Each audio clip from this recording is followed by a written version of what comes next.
ہمارے mind set میں کامیابی کی تعریف کیا ہے؟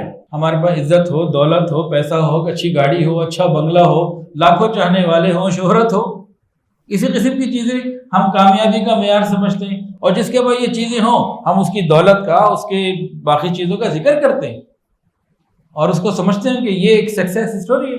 تو ہمارا مائنڈ سیٹ یہ ہے، ہمیں حسینی مائنڈ سیٹ کو سمجھنا ہوگا۔ اب حسینی مائنڈ سیٹ کیا ہے؟ جناب علی کربلا کے واقعے میں میرے لیے، ہم سب کے لیے، آج کے نوجوان کے لیے بہت کچھ سیکھنے کو ہے۔ ایک عنوان بولنے لگا ہوں، واقعہ کربلا، ظاہری شکست، باطنی فتح۔ اگر آج دنیا کے مائنڈ سیٹ سے دیکھا جائے تو نعوذ باللہ کربلا کی جنگ ایک مکمل ناکامی کی مثال بنتی ہے کہ 72 افراد کا ایک چھوٹا سا گروہ بے دردی سے شہید کر دیا گیا۔ اگر اسے صرف مادی نقطہ نظر سے دیکھا جائے تو یہ مکمل شکست ہے، پھر تو اس میں کوئی کامیابی نہیں ہے۔ لیکن کیا یہی پوری بات ہے؟ نہ نہ نہ، وہاں پہ مائنڈ سیٹ کچھ اور ہے، یعنی ہمیں اپنے مائنڈ سیٹ کو ٹھیک کرنا ہوگا۔ کربلا کا مائنڈ سیٹ کیا ہے؟ حسینی مائنڈ سیٹ کیا ہے؟ وہ کیا ہے؟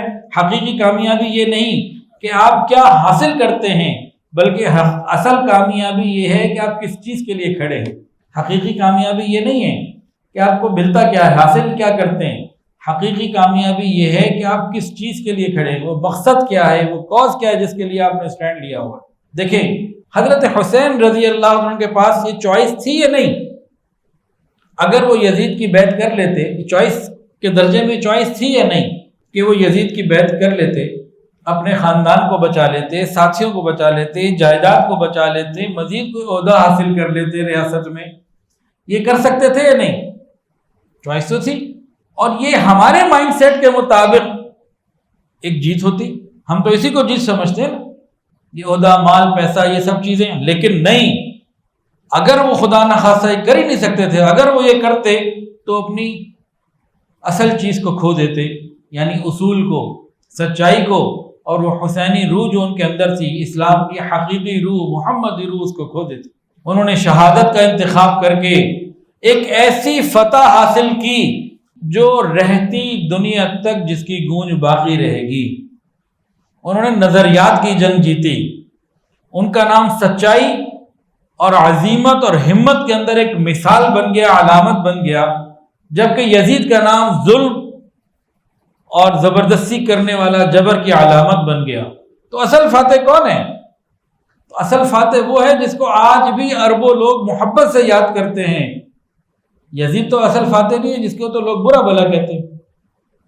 تو ہمیں اس مائنڈ سیٹ کو سمجھنے کی ضرورت ہے، ہمیں اپنی کامیابی کی تعریف کو بدلنے کی ضرورت ہے، ٹھیک کرنے کی ضرورت ہے، اس کو حسینی یعنی محمدی بنانے کی ضرورت ہے۔ کامیابی اس وقت بھی حق پر کھڑے رہنے کا نام ہے جب آپ شکست کھا رہے ہو۔ حسینی مائنڈ سیٹ کیا ہے؟ محمدی مائنڈ سیٹ کیا ہے؟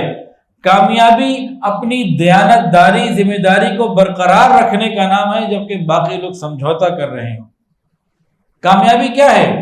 کامیابی تاریخ کے صحیح رخ پر کھڑے ہونے کا نام ہے، اگرچہ وہ راستہ مشکل ہی کیوں نہ ہو۔ ویڈیو کے نیچے سبسکرائب کے بٹن پہ کلک کریں، بیل کے آئیکن پہ کلک کیجئے تاکہ ہر نئی ویڈیو کی نوٹیفیکیشن آپ کو مل جائے۔